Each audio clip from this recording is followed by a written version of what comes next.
Assalamualaikum warahmatullahi wabarakatuh. Belajar Indonesia. Saat ini kita masuk ke bagian peluang, materi peluang. Semoga bisa mencerahkan, memudahkan kalian untuk mengikuti pelajaran ini.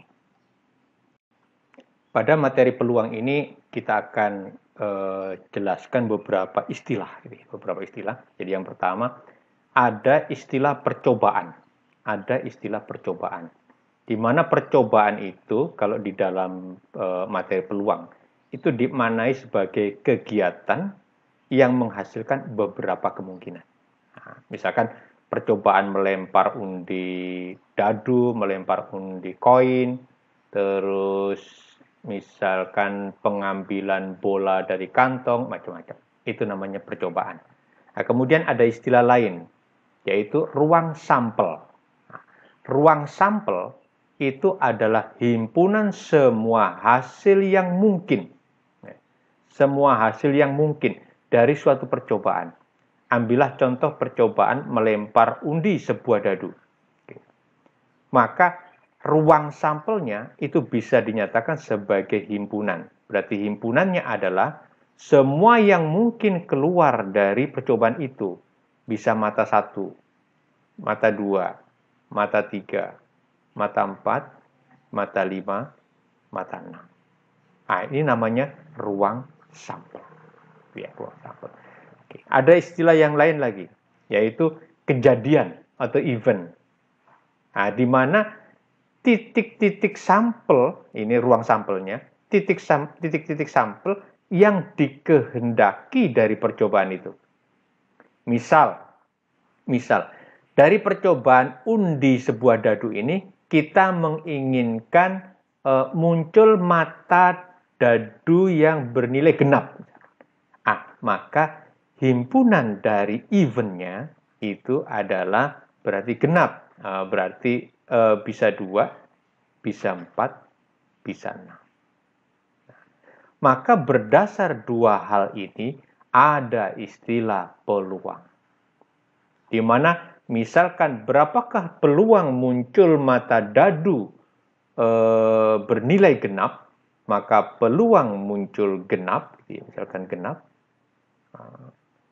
berarti banyaknya kejadian, berarti E, banyaknya titik sampelnya dibagi banyaknya ruang sampel.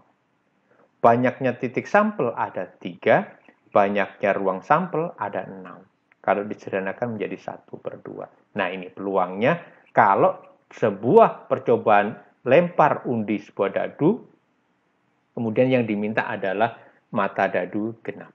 Jadi konsep dasar peluang adalah peluang suatu event, gitu ya, itu sama dengan banyaknya kemungkinan dari event itu dibagi banyaknya ruang sampel. Oke, saya box supaya diingat-ingat, supaya mudah diingat ya. Contoh sederhana pertama. Misalkan ada percobaan melempar undi sebuah dadu. Lalu pertanyaan atau event yang diminta adalah berapa peluang muncul mata dadu lebih dari 4. Oke, maka kita sudah bisa merinci. Percobaan lempar undi dadu berarti ruang sampelnya adalah seperti yang pertama tadi 1, 2, 3, 4, 5, 6. Lalu eventnya, mata dadu lebih dari 4.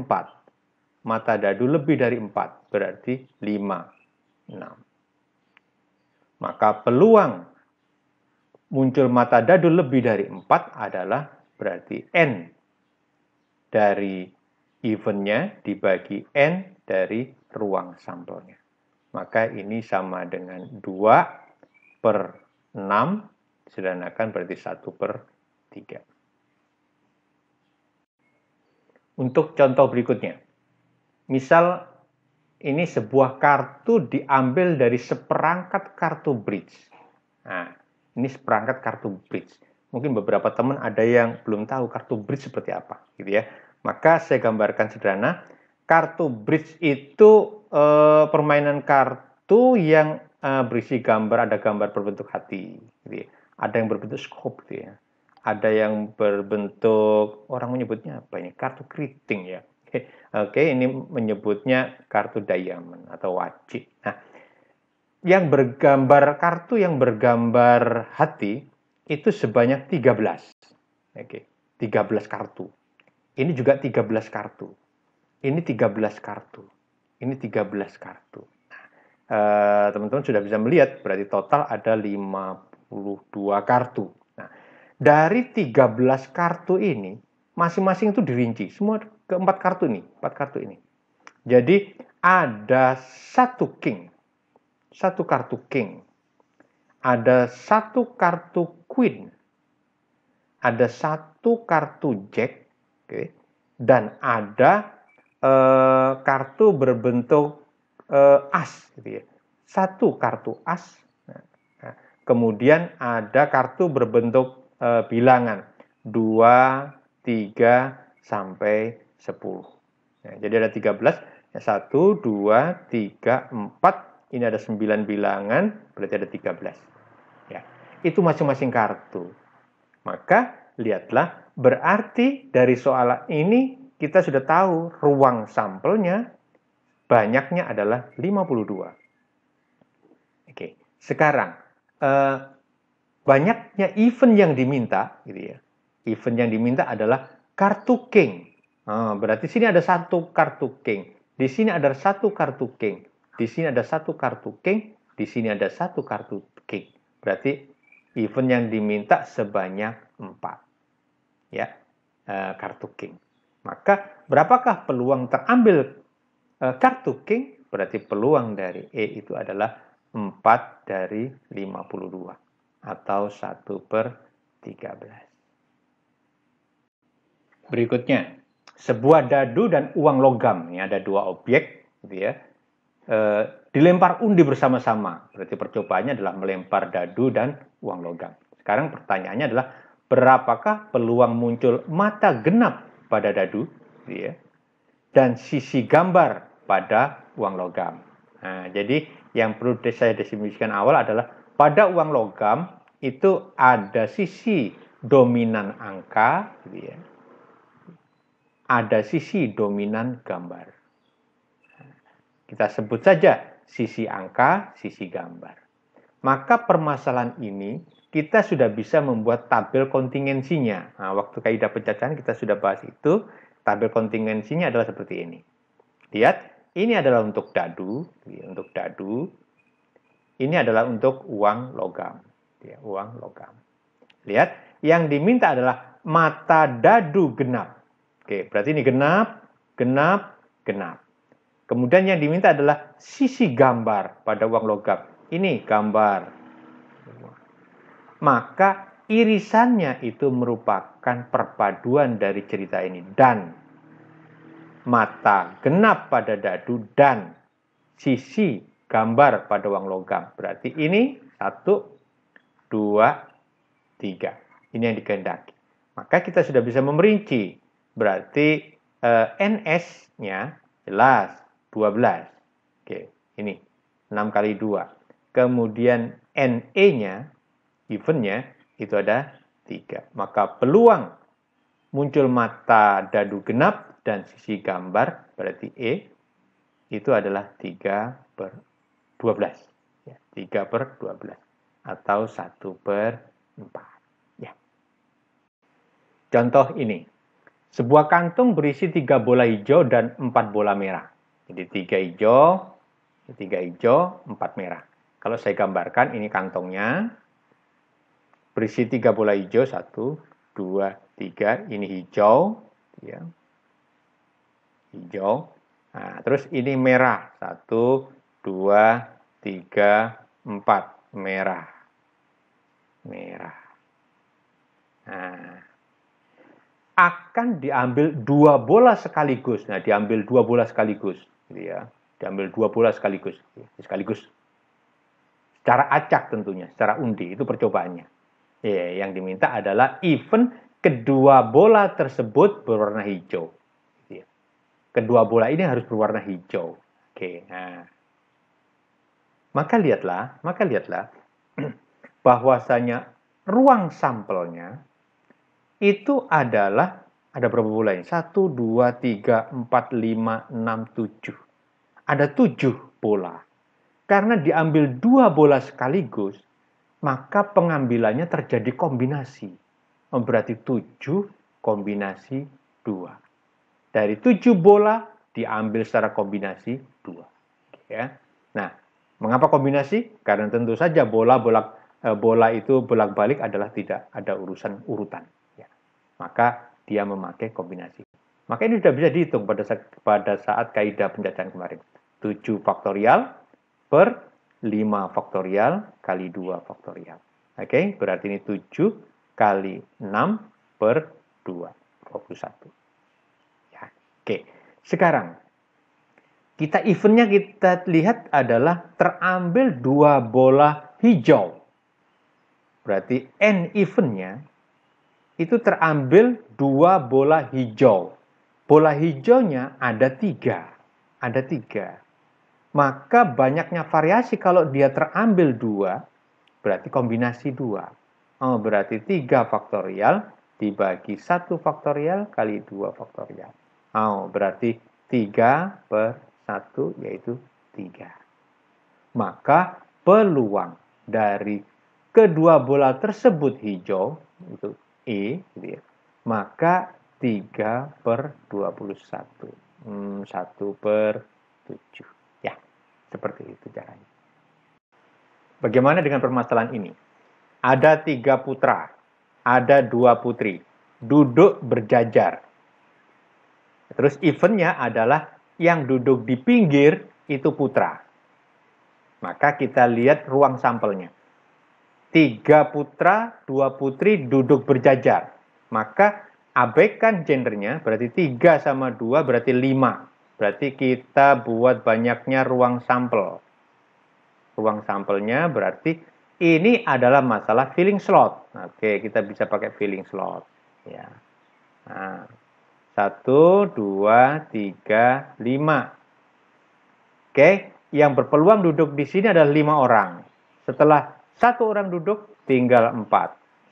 Setelah 1 duduk, yang berpeluang duduk sini adalah tinggal 3 orang, 2 orang, 1 orang. Oke, 20, 60, 120. Ya, ini adalah ruang sampelnya. Sekarang eventnya yang diminta adalah yang duduk di pinggir itu putra. Oke, yang pinggir adalah putra. Nah, bisa ditetapkan. Oke. Nah, yang pinggir sini harus putra. Harus putra. Di sini harus putra. Oke. Maka putra kita proses dulu. Ada 3 siswa putra. Berarti ada 3 orang di duduk sini peluangnya. Setelah itu, kalau 1 orang duduk di sini, maka peluang sini ada tinggal 2 orang. Oke ya, 2 orang. Masih berapa orang? Kalau sudah duduk di sini 1 orang, masih 1 orang. 1 orang itu bergabung dengan 2 putri ini. Maka menjadi sini 3 kemungkinan, 2 kemungkinan, 1 kemungkinan.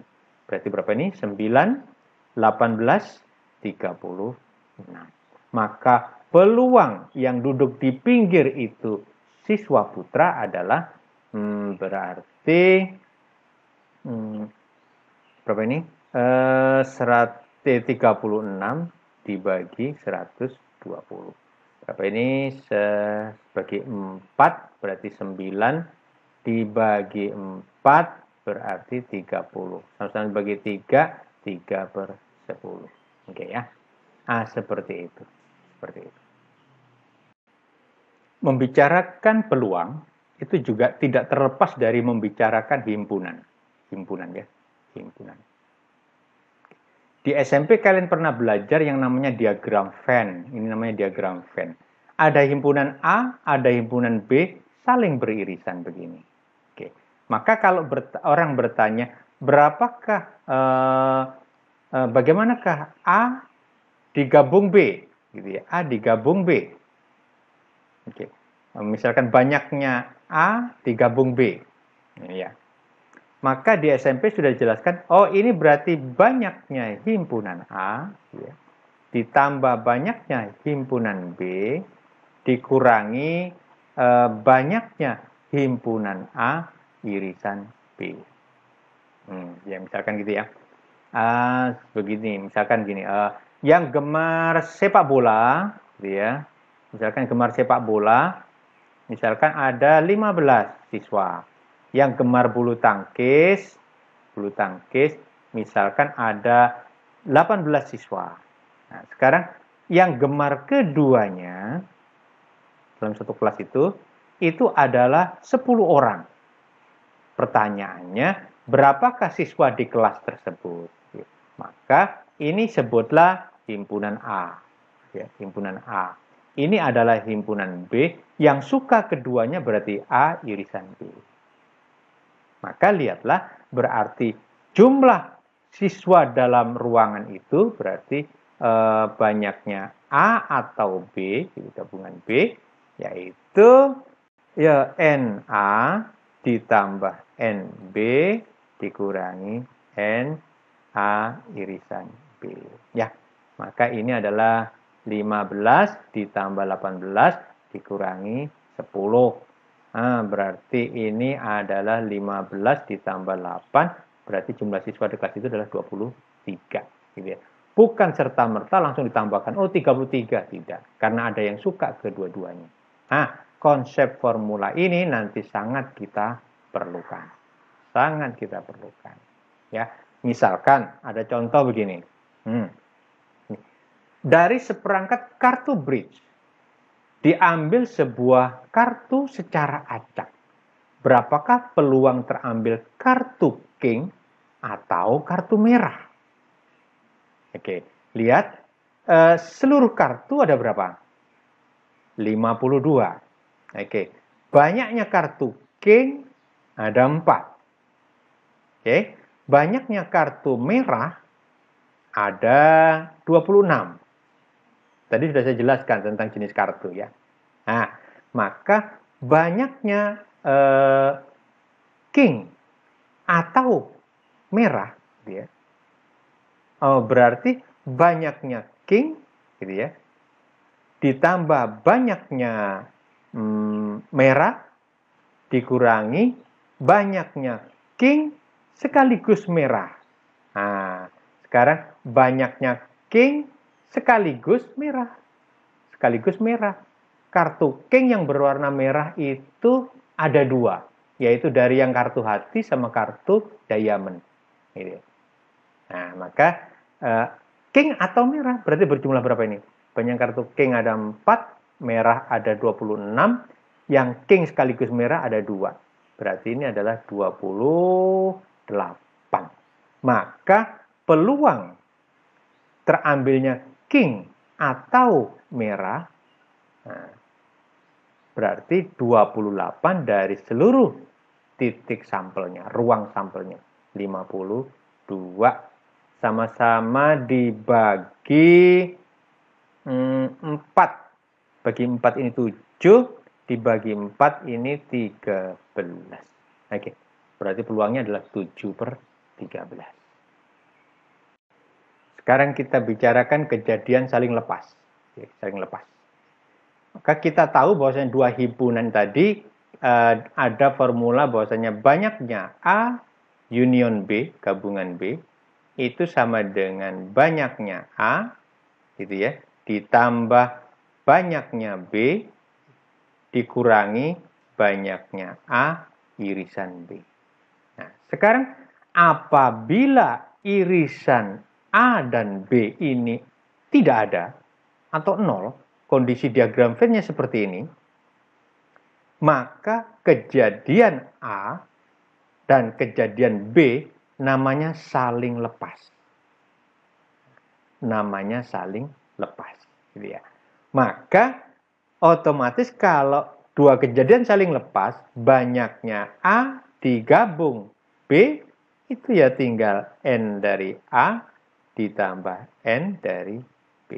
Maka kalau ada pertanyaan peluang, berarti peluang berarti N dari A digabung B dibagi banyaknya S, gitu ya. Berarti sama dengan semua dibagi NS, berarti ini jadi NS, ini jadi NB per NS. Nah, maka dengan mudah orang merumuskan peluang A digabung atau B, maaf bukan digabung, kalau gabung itu himpunan. Ini pakai atau B, maka yang sama dengan peluang A ditambah peluang B. Tetapi ini kondisi yang harus saling lepas. Tidak semua atau itu saling lepas. Ya. Tidak semua atau itu saling lepas. Tetapi yang betul-betul tidak memiliki irisan, itulah saling lepas. Contoh, kejadian seperti ini. Dua buah dadu dilempar undi secara bersamaan. Tentukan peluang keluar mata dadu berjumlah 7 atau 10. Maka dengan tabel kontingensi kita sudah bisa lihat yang berjumlah 7 ada 1, 2, 3, 4, 5, 6. Yang berjumlah 10 adalah 1, 2, 3. Oke. Maka peluang muncul jumlah 7 atau jumlah 10, 7-nya saya tahu bawah aja. Berarti ya karena tidak ada intersection. Maka ini kejadian saling lepas. Berarti peluangnya adalah peluang jumlah 7 ditambah peluang jumlah 10. Peluang jumlah 7 itu ada 1, 2, 3, 4, 5, 6. 6 dari 36 ditambah peluang jumlah 10 adalah 3 dari 36. Berarti ini adalah 9 per 36. Sederhanakan berarti 1 per 4. Nah, demikian kejadian saling lepas. Ada kejadian saling lepas, ada kejadian saling bebas. Yang perlu diingat adalah setiap kejadian yang saling lepas belum tentu mereka kejadian saling bebas.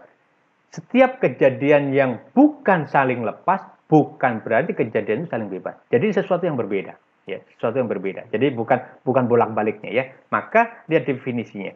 Dua kejadian A dan B dikatakan saling bebas jika pada satu percobaan, pada suatu satuan percobaan tuh, kejadian A tidak mempengaruhi kejadian B. Jadi tidak saling bergantung. Nah, karena tidak saling bergantung, maka dihitung masing-masing. Ya, dihitung masing-masing. Contoh kejadian seperti ini. Misalkan, dua uang logam dilempar undi sekali. Ya, nih. Dua uang logam. Berarti dia punya masing-masing. Uang logam 1, uang logam 2. Tentukan peluang keduanya muncul gambar misalkan. Keduanya muncul gambar. Berarti uang logam 1 muncul gambar, peluang logam 2 muncul gambar. Maka peluangnya keduanya gambar seperti apa? Maka kita bisa buat tabel kontingensi. Oke. Nah, maka lihatlah, berarti keduanya muncul gambar. Artinya uang logam yang pertama muncul gambar dan uang logam kedua muncul gambar. Nah, berarti satu, gitu ya, berarti peluang keduanya gambar, gitu ya. Bisa juga dituliskan begini, peluang pada uang logam pertama muncul gambar, gitu ya, dan uang logam kedua juga muncul gambar. Ini dari logam kedua. Nah, seperti ini. Oh, berarti ini adalah 1/4. 1 dari 4. Nah, kalau dirinci, ternyata ini karena berdiri sendiri masing-masing, saling bebas, maka berapakah peluang muncul gambar pada uang logam pertama? Setengah. Berapa peluang muncul gambar pada uang logam kedua? Setengah. Karena dia tidak saling berpengaruh, berarti ini bisa dikalikan begini. Nah, berarti ini adalah 1/4. Gitu ya. Nah, seperti ini. Maka dari sini orang merumuskan adalah jika kejadian A dan B saling bebas gitu ya, maka peluang A dan B itu sama dengan peluang A dikali peluang B. Oke. Ya. Misalkan gini, sebuah uang logam dilempar. Berapakah peluang muncul mata uang logam, angka, dan gambar? Itu jelas nggak mungkin. Karena satu objek terus dia minta angka dan gambar, itu nggak mungkin. Maka dia bukan merupakan satu kejadian yang saling bebas. Ya, demikian penjelasan tentang kejadian saling bebas. Oke, contoh ini kita analisis ya. Dalam sebuah kantong terdapat 8 kelereng kuning. Saya gambar kantongnya aja supaya enak. Oke, ini adalah kelereng kuning sebanyak 8. Terus ada kelereng biru. Ini biru sebanyak 4. Gitu ya. Ada kelereng merah. Gitu ya, sebanyak 6. Oke, lihat nih. Diambil 2 kelereng satu per satu tanpa pengembalian. Berarti diambil satu, ini yang pertama, ambilan pertama gitu ya. Terus diambil lagi, ambilan kedua. Berbeda ya, pengambilan satu per satu dengan mengambil 2 sekaligus. Itu berbeda. Ya. Nah, maka ada 2 event di sini, yaitu mengambil yang pertama dan mengambil yang kedua. Sekarang ambilan pertama itu tidak mempengaruhi ambilan kedua. Berarti keduanya adalah kejadian saling bebas. Ya, kejadian saling bebas. Ya. Maka kita sudah bisa melihat bahwasanya misalkan berapakah peluang terambilnya kelereng kuning pada ambilan pertama gitu ya. Dan kelereng merah pada ambilan kedua. Nah, ya, lihat ini. Ini saling bebas. Maka tentu kita peluang terambilnya kelereng kuning pada ambilan pertama kali peluang terambilnya kelereng merah pada ambilan kedua. Lihat baik-baik ya. Kelereng kuning pada ambilan pertama. Kuning ada berapa? 8. Diambil 1. Oke, berarti ada 8 kelereng kuning. Dari seluruh kelereng. Ini, karena ini dalam satu kantong. Ya. Dalam satu kantong ada 18 kelereng. Oke, dikali. Sekarang kita pikirkan pengambilan kedua. Lihat, di cerita ini pengambilan 2 kelereng ini satu per satu tanpa pengembalian. Berarti kelereng kuning tadi nggak dikembalikan. Maka jumlah kelereng dalam kantong ini mestinya tinggal 17. Kelereng merah masih 6. Ya. Jumlah kelereng seluruhnya tinggal 17. Nah, seperti itu. Maka sudah bisa dicernakan, ini dibagi 6, ini dapat 3. Maka peluangnya adalah 8 per 51. Seperti itu. Kita masuk ke masalah kejadian bersyarat. Kejadian bersyarat. Saya berikan contoh, misalkan kasus atau percobaan lempar undi 2 dadu. Ini dadu pertama, dadu kedua. Lalu misalkan ada 3 pertanyaan yang bisa keluar dalam sebuah permasalahan. Dan masing-masing jawabannya adalah berbeda. Lihat baik-baik. Masalah pertama, tentukan peluang terjadinya jumlah mata dadu lebih dari 9 dan mata dadu pertamanya 5. Maka ini belum tentu, karena ini dan, belum tentu kejadian saling bebas. Lihat baik-baik. Kejadian jumlah mata dadu lebih dari 9 itu adalah 1, 2, 3, 4, 5, 6. Ya. Tetapi pada saat bersamaan mata dadu pertamanya 5 itu ada di sini. Lihat, sangat terikat di dalam sini. Maka dia bukan kejadian saling bebas. Bagaimana menentukan peluang untuk kasus yang pertama? Kita harus manual seperti ini. Kita harus manual seperti ini. Lihat, ada berapa kemungkinan? Ada 2 kemungkinan. Gitu ya. Dari berapa kemungkinan seluruhnya? 36. Maka peluangnya adalah 1 per 18 untuk pertanyaan pertama. Gitu ya. Nah, sekarang kasus yang kedua. Kasus yang kedua. Lihat baik-baik. Kasus yang kedua.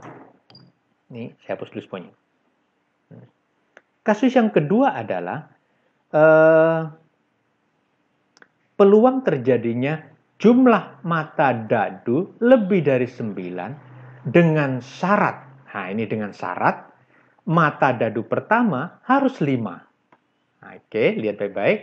Oke, jumlah mata dadu lebih dari 9 dengan syarat mata dadu pertama adalah 5. Syarat dulu yang dipentingkan. Jadi syarat ini dulu yang dipentingkan. Nah, syaratnya mata dadu pertama harus 5. Oke, baru dipikirkan jumlah mata dadu lebih dari 9. Berarti ini 1, 2. Maka orang menyebutnya berapakah peluang dari kejadian yang diminta di bagian kedua ini. Ada 2 yang saya lingkarin tuh. Berarti kejadiannya adalah ada 2 yang saya lingkarin tadi. Dari berapa yang merupakan syarat? 1, 2, 3, 4, 5, 6. Maka ada 6. Berarti 1/3. Orang menyebut kejadian yang kedua ini adalah kejadian bersyarat. Misal, kejadian A adalah muncul mata 5 gitu ya, pada dadu pertama. Pada dadu pertama gitu ya. Yang B gitu ya. Itu muncul jumlah lebih dari 9. Oke. Maka orang menuliskan peluang yang dimaksud adalah peluang kejadian B setelah kejadian A. Nah, ini penulisannya. Jadi, peluang kejadian B setelah kejadian A. Dituliskan peluang dari A irisan B, gitu ya. Bukan peluang, ini adalah N-nya, gitu ya, banyaknya, dibagi banyaknya kejadian A. Maka lihatlah, peluang A irisan B berarti munculnya 5 dan jumlah lebih dari 9, karena dadu pertama 5 dan jumlahnya 9 adalah ada 1, 2, ada 2. Dari banyaknya kejadian A, muncul 5 pada dadu pertama, berarti 1, 2, 3, 4, 5, 6, ada 6. Berarti 1/3. Maka lihatlah kasus yang ketiga. Tentukan peluang munculnya mata dadu pertama 5 dengan syarat jumlah mata dadu lebih dari 9. Maka yang ditanyakan adalah kalau A itu muncul 5 pada dadu pertama, B muncul jumlah lebih dari 9, maka yang ditanya yang ketiga itu adalah peluang dari A, gitu ya, dadu pertama 5, setelah kejadian B. Kejadian B adalah munculnya jumlah dadu lebih dari 9. Lihat, berdasarkan formula ini adalah N A irisan B, gitu ya, dibagi N dari B. Nah, lihat, berarti ini ada 2. NB-nya adalah ada 1, 2, 3, 4, 5, 6. Ada 6 juga. Oke, maka ini adalah 1/3. Seperti itu. Nilainya sama, tetapi maknanya berbeda. Ini adalah per NA, ini adalah per NB. Bisa jadi suatu kasus nanti bisa berbeda bolak-baliknya ya. Oke, itu kejadian bersyarat. Oke, contoh berikutnya. Oke, misalkan gini. Sebuah perusahaan akan memilih karyawannya untuk pelatihan. 5 pria dari 5 calon pria, 3 dari bagian personalia. Oke. Dan 2 dari EDP. Oh gitu, maksudnya ada 5 pria gitu ya. Yang 3 dari perso gitu ya. Yang 2 dari EDP. EDP itu entry data processing. Nah, gitu ya. Ini bagian entry data ya. Oke, terus ada 3 calon wanita, ini 3 wanita gitu ya, wanita gitu ya. Di mana 1 dari perso dan 2 dari EDP. Nah, ya. Sekarang tentukan peluang yang terpilih. Ini yang diminta adalah peluang pria yang terpilih dengan syarat dari EDP. Dengan syarat dari EDP. Jadi pria itu harus dari EDP. Dari EDP. Maka banyaknya pria ada pria berarti pria. Oke, prianya N prianya berarti N prianya ada berapa itu N prianya? Ada 5, ada 5. Sekarang tapi harus dari EDP. Nah, dari EDP berarti pria dan sekaligus EDP. Oke, jadi pria dan sebentar, jadi nulisnya adalah gini. Berarti peluang pria setelah ditetapkan dari EDP. Gitu ya. Maka ini adalah peluang dari pria yang dari EDP dibagi N banyaknya EDP. Nah, sudah. N pria dari EDP. Pria dari EDP ada 2. Oke. Dibagi banyaknya anggota EDP. EDP ada 4. Oke, ada 4. Oh, berarti peluangnya adalah setengah. Nah, gitu ya caranya. Atau soal seperti ini. Coba lihat, lebih kompleks nih. Peluang kakak nonton film kartun sendiri 0,65. Adik 0,8. Oke. Peluang kakak atau adik nonton film kartunnya 0,9. Nah, sekarang yang ditanya adalah berapakah peluang kakak nonton filmnya, gitu kakak saya tulis K gitu ya. Jika adik telah nonton duluan. Nah, berarti ini ada syarat adik.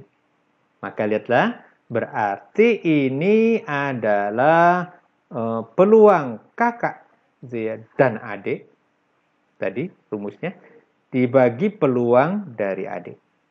Nah, sekarang kita cari peluang kakak dan adik. Tapi di sini informasinya adalah ini peluang kakak, ini peluang adik, ini peluang kakak atau adik.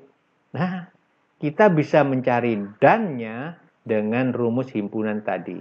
Berarti peluang kakak atau adik itu sama dengan peluang kakak ditambah peluang adik dikurangi peluang kakak irisan adik. Oke, peluang kakak atau adik itu 0,9. Ini 0,65. Ini 0,80 dikurangi peluang kakak irisan adik. Maka peluang kakak irisan adik itu sama dengan ini berapa ini? 1,45 dikurangi 0,9. Berarti ini adalah 540. Oke, berarti 0, salah ya. 13 kurangi 9, 4. Oke, 5. Oh, 5, sorry ini 5 ya. Nah, seperti ini. Maka kita sudah bisa mengisikan, berarti peluang kakak dan adik adalah 0,55. Peluang adik sudah nonton adalah 0,80. Berarti ini adalah 55/80. Bagi 5, 11/16. Nah, demikian. Ya, maka selesai sudah peluang. Oke, semoga bisa dipahami, dicerna. Oke, sampai jumpa di peluang part kedua. Itu khusus pembahasan tentang permasalahan peluang di SBMPTN. Ya. SBMPTN. Ya, kita coba bahaskan satu persatu supaya menjadi pencerahan. Kurang lebihnya mohon maaf. Assalamualaikum warahmatullahi wabarakatuh.